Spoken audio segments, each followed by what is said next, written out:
நண்பர்கள் அனைவருக்கும் வணக்கம். இன்னைக்கு நம்ம அந்த வீடியோல வங்கி வாடிக்கையாளர்களுக்கு மிக முக்கியமான புதிய அறிவிப்பு ஒன்று வெளியாகி இருக்கு. ஸோ அதை பத்தி தான் இப்ப நம்ம பார்க்க போறோம்.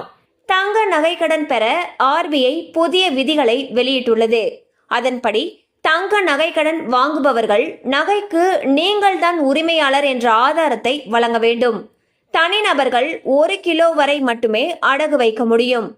தங்க நகையின் மதிப்பில் 75% மட்டுமே நகை கடன் வழங்கப்படும்.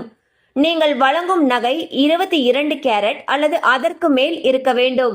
இந்த புதிய அறிவிப்பால் நகை கடன் பெறுவதில் சிக்கல் ஏற்படலாம். சோ பாத்தீங்கன்னா தங்க நகை கடன் பெறறதுக்கு ஆர்பிஐ புதிய விதிகளை வெளியிட்டிருக்காங்க.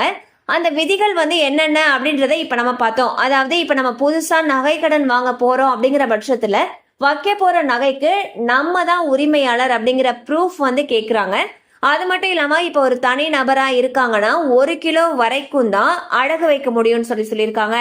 ஆனா இனி தங்க நகையுடைய மதிப்பீட்டுல 75% மட்டுமே நகை கடனாக வழங்கப்படும் சொல்லியிருக்காங்க.